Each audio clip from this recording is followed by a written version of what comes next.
Hello everyone! Today we're going to learn how to make a voting app for mobile devices. In this app, you can vote for the candidates that you want. Click and pick one, or click again to unpick. If you vote while no one is picked, a message will pop up. After you vote for someone, you can see the result. Now, let's look at how this app is made. In the object tree, there's a vote page, a show page, and a warning banner. The child objects of the vote page are similar with that of the show page. Here are the differences. On the vote page, there's a pick button for each candidate, and a vote button on the bottom.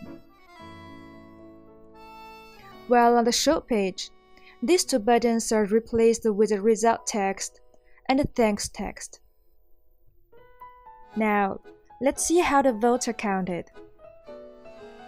The candidate's information is stored in the candidate database. Here we have candidate name, vote, avatar, and a candidate introduction, which is a short text. The very first event that will be triggered is the front stage initialization, upon which the data will be streamed out from the candidate database, and then set value for the candidate matrix. To list all the candidates on the vote page, we use a V4 to create candidate cards, and they are created in rows. The candidate card, look at this blue area, has candidate information on it. The data source of the V4 is the candidate matrix, for which we've set value using candidate database on initialization. For each candidate card that is created, we bind its data with the elements of its row in the candidate matrix. Take this avatar image for example. We bind it with the third element of its row in the candidate matrix. This is because in the candidate database, the avatar is in the third column. Similarly, for the name text, we bind it with the first element of its row. And for the introduction text, we bind it with the fourth element of its row. Now, let's see how we make the pick and vote function. There are two things that need to be solved. One is the visual effect when the pick button is clicked. The other is the update and display of the vote number in the database when the vote button is clicked. In the vote page, there's a target variable, which is a number type. We use this variable to record the ID of the candidate that is picked. These are the candidate IDs in the database.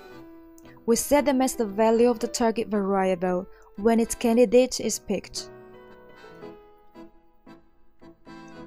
In order to set value for this target variable, we add an event for this pick button.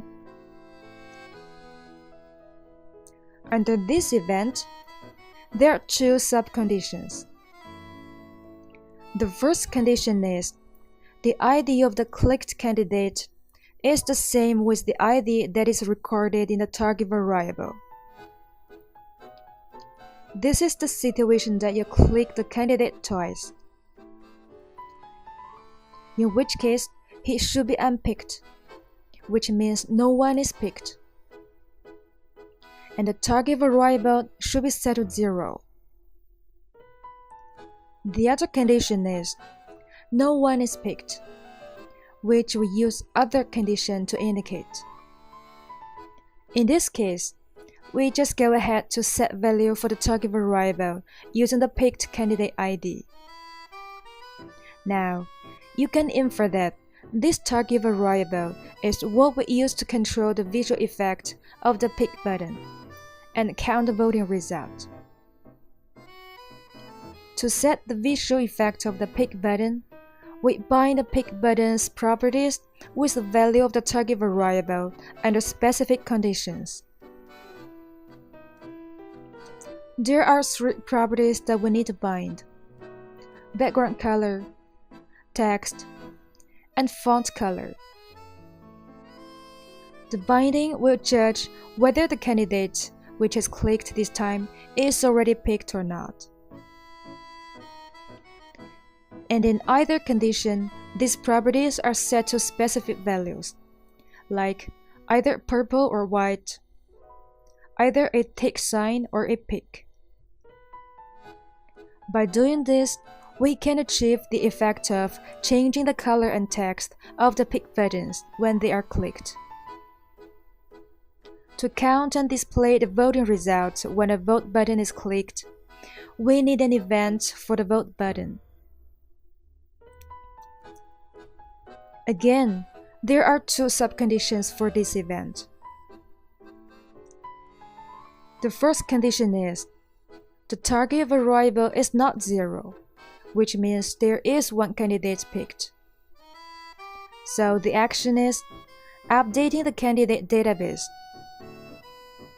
First, we need to find the entry of the picked candidate in the database by matching the entry ID with the value of the target variable. Then, we update his vote by adding his vote number by 1. After the candidate database is updated, we need to stream the data out again to set values for the candidate matrix. And right after this, we display the show page to show the voting result.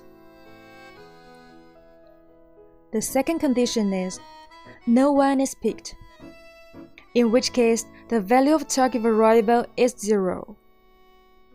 Its action is show the warning banner.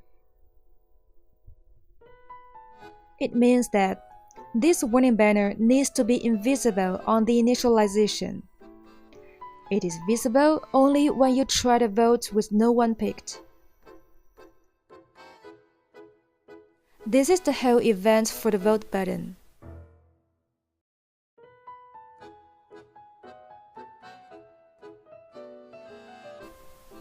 In the end, let's see how to make the show page.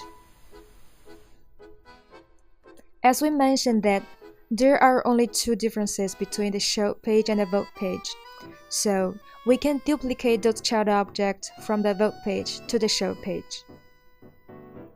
Don't forget to change the pick button into result text and bind its value with the vote number of its entry in the database, which is in the second column. When the vote button is clicked, we already update and restream the candidate database, and the candidate matrix is also updated. So this show page, which is also using the candidate matrix as data source, will be showing the updated voting result. So far, we've finished with all the objects and the events. Let's check how they work. Here we go. The visual effect of pick button, the warning banner when voting for no one, and the display of the voting result. Have you got all of them? See you next time.